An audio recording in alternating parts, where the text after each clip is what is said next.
This program is brought to you by Real Estimate, Australia's #1 property value estimate.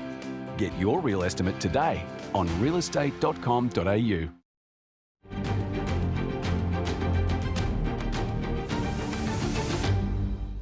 Welcome back. There are almost 3,600 homes scheduled to be auctioned this weekend. It's expected to be the busiest weekend of the spring selling season. New South Wales will hold almost 1,200 auctions with about 1,000 in Sydney. Victoria will hold about 1,800 auctions with about 1,700 in Melbourne. Queensland will hold about 300 auctions with roughly 190 in Brisbane. South Australia will hold about 220 auctions with virtually all of them in Adelaide. Western Australia, Tasmania and the NT will hold 28 auctions between them, and the ACT will hold 87 auctions. Taking a look at the most viewed properties going to auction this weekend, and in New South Wales, the top property is 19 Heapy Street, Blacktown. This four-bedder is being described as a renovate or detonate home. The asking price is just $750,000. In Victoria, the top property is 6 Hawthorn Grove, Hawthorn. This Victorian-era mansion has 4 bedrooms, 3 bathrooms, large living areas, pool and garden. Asking price is about $6.5 million. In Queensland, the top property is 99 Elliott Street, Hawthorn. This giant Queenslander has 5 bedrooms, 3 bathrooms, parking for 4 cars. It sits on 1,000 square metres, has a putting green, huge pool and lots of palm trees.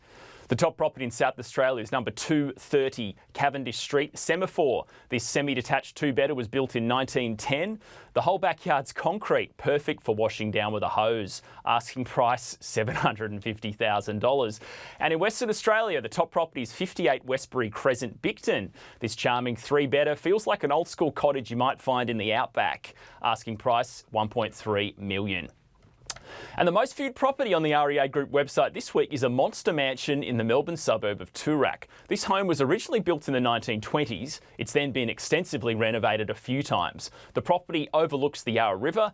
It's got 4 levels, 4 bedrooms, 4 bathrooms, and parking for 4 cars. There are giant living spaces, lots of marble finishes, and massive arched windows. There's a huge outdoor entertaining area, private landscaped garden. There's also an infinity pool, gym, media room, large boathouse and private jetty. It's reportedly being sold by the wife of former Mitre 10 boss Mark Laidlaw.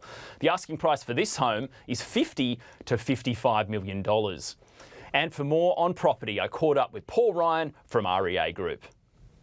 This looks like it's going to be the peak of the spring selling season. It was last year. We've got about the same number of auctions this weekend this year as we did last year. But this whole spring has, in general, been a stronger one than last year. And next weekend we're seeing about 2,700 auctions up for scheduled, and that's way more than last year. Looks like there's about 1,000 in Sydney and almost 1,700 or so in Melbourne. So a lot of stock out there in the 2 big capitals. Yeah, that's been a big trend this year. Sydney and Melbourne in particular have outperformed in terms of new listing supply, and that's really helped buyers this year. And has that resulted in clearance rates dropping off a little bit just because there's been so much more choice? Yeah, I think that's exactly what's happened. I think we saw a couple of months ago clearance rates were sitting in the low 60%. We're now seeing low to mid 50% auction clearance rates, but I don't think that really signals market weakness. I think you're right. It just signals a lot of stock for buyers. It's taking a little bit longer to sell homes, but broadly speaking, this has been a very big year for market turnover. And I guess as well, when you drill down into certain suburbs in Melbourne or in Sydney, the clearance rates there will be a lot higher than the average. Yes, yeah. Certain regions will have higher and lower clearance rates. It's not, the clearance rates are not signalling a lack of buyer demand by any means. In fact, we're seeing still really strong buyer demand across our site. And it looks like this weekend there's actually more than 20 auctions in Perth, which is quite unusual.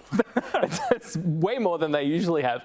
I mean, the Perth market is so red hot, and sometimes it takes these really strong market conditions to start to push people towards auctions, which can be a really good way of kind of separating the wheat from the chaff in terms of buyers and figuring out what the market price for homes really is. We saw that in Brisbane when the market was a little hotter. We saw heaps and heaps of auctions, and that's come down a little bit. So I think it does come in waves, and it is a bit of a market convention thing. Sydney and Melbourne used to them, the other markets not yet so. Now, you got a report out this week showing November seems to be the best time to sell a property. Just talk us through it. That's coincidentally. I think what's interesting here is we kind of crunched the data on sales over the past decade and looked at when prices are seasonally highest, and it turns out it's November. So the adage and the thing that agents often tell you is, wait till spring and sell your home then when gardens look nice and people are feeling happy with the warmer weather. Turns out to be backed up by data. I think that's really interesting. And then it also shows June and July, the worst time of year, and it's obviously the middle of winter. Yeah, so there's two really good times to sell. That's in the spring selling season as well as early in the year in February and March, and that coincides with when there is the most market activity and the most buyers in the market. And then the converse is when prices are a little lower, is in the depths of winter when there's fewer transactions. So, and the difference is not huge, right? We're talking about $7,000 on an average priced home, right, which is not the whole ball game for sellers. It's one consideration. It just goes to show that there's lots of decisions in how to sell your home. And most places would have most agents would have a 4-week sales campaign. So you imagine the last of the properties that are probably going to be listed before Christmas are probably coming onto the market pretty soon. Yeah, absolutely. So I think my advice to sellers is if you haven't gotten in this year already, don't worry. There's still another very good time coming around early next year, February, March. We see buyers kind of accumulating over that Christmas period. Buyers don't stop looking over that period. There's just less stock to buy. So then when properties come back on the market early next year, there's lots of buyers waiting to snap them up. Now, there's also an announcement from the Minns government talking about, they're saying they've passed the most significant rental reforms in over a decade. No grounds evictions will be banned. Rent increases will now be limited to only 1 per year. Easier to have pets in rentals. Fee-free ways to pay rent. And a ban on paying for background checks when applying for a property. What are these sorts of things going to do to the rental market? Is this going to help renters, give them a bit more confidence?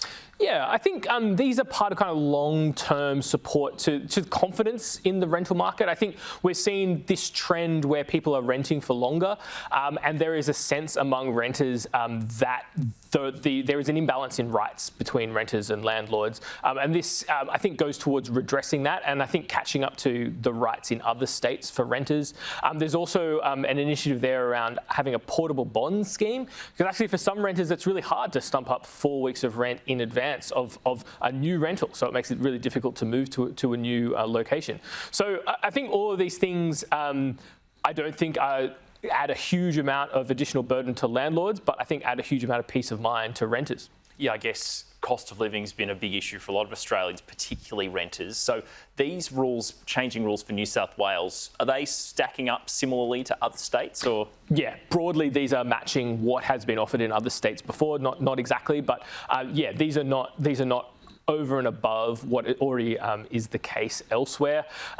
Things like being more lenient in allowing pets in rentals.